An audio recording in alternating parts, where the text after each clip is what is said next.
Telecommunication was something that I drifted into um, by sheer coincidence. It was not my intended career choice. So, on hindsight, I don't want to appear very intelligent and said I made the choice and I found an emerging industry. None of that. And I'll tell you how I got into it. But I think today, by virtue of having been a management trainee in DCM, done various products, being a mechanical engineer, having an engineering bent of mind, having understood markets, brands, etc. I feel I can run a hospital, I can run an airline, I can run any kind of company. As engineers, we keep saying this, that engineering makes us structured, it makes us analytical, but more importantly, in fact, engineers do very well in banking businesses and all that kind of stuff because they are very structured in their thinking. They get finance like that.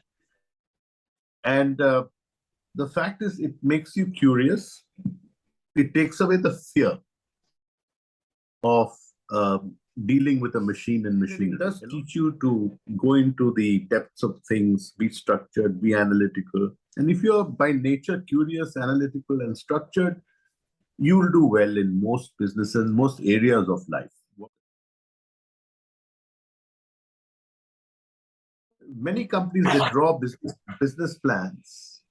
They will draw the existing business plan and say, okay, 5% growth, so much, 10% growth, so much, 11% growth, so much, etc., etc., etc. I give this example all the time that suppose I am Microsoft and I have got let's say, a theoretical 60% share of the operating systems.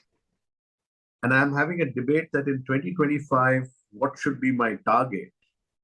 So somebody will say, okay, let's look at the management will be lowballing the figure and saying, let's look at 65%. The board will be saying, no, let's do 75%. But who's asking the question whether in 2025 there will be something called operating system? Yep. You understand that? So my point is, if you start that kind of innovative thinking and you're constantly challenging your own model, which is why I use the phrase, keep the cannibal in the family, Exactly. that you will always stay ahead. And then when you go back to your question about emerging businesses, this is what I was telling you. There is a basic layer in business that is quality, execution, timeliness, developing the right kind of people, creating the right culture all the time. I have never sacked a person in my life who did something for the customer which was not in our books. So that's important. But if you can't tell a customer, I'm sorry, I can't do this because it is company policy. You cannot forget that your business in the first place was for the customer. That's why you started a company. The second thing which I keep saying all often is when you do these kind of new emerging businesses, it's very important to understand what business you're really in and what problem you're trying to solve. So I used to ask people this trick question in my company, and I'd say, okay, how many people in this room are from customer service? And all the customer service people will raise their hands. So I'd ask them, I said, what are all the other people? All of us, yeah. Right? Yep. You have customer weeks. What are all the other weeks in the company?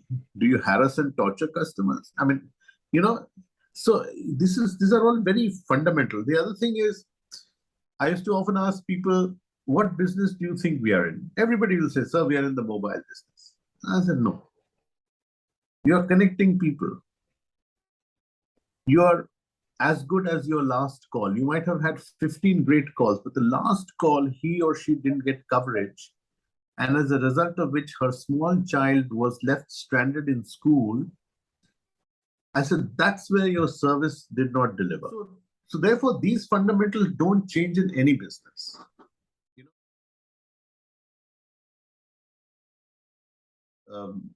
Like I keep saying all the time that, in the future, there'll be two kinds of companies, those that are quick and those that are dead. So how will you be quick? And how will you be agile and how will you be fast is because you've got to understand the technology. The CEOs of companies and CEOs of startups have to understand that they have to nurture the tech groups. They have to understand that tech groups are no longer subservient to business. They are the business. A person's background, whether a person can speak good English or not, all these things have to be thrown out of the window. And you have to encourage that to happen.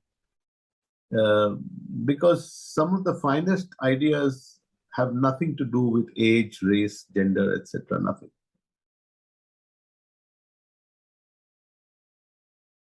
So one last question I have, given your fondness for cricket, and then I have a series of questions. You can choose which one you want to answer. And you have to make some predictions because these haven't happened. One, how many centuries will Kohli get by the end of his career? The second one is, who will play the next World Test Championship final? This may be a little bit easier. And the last one, will India win the next T20 World Cup?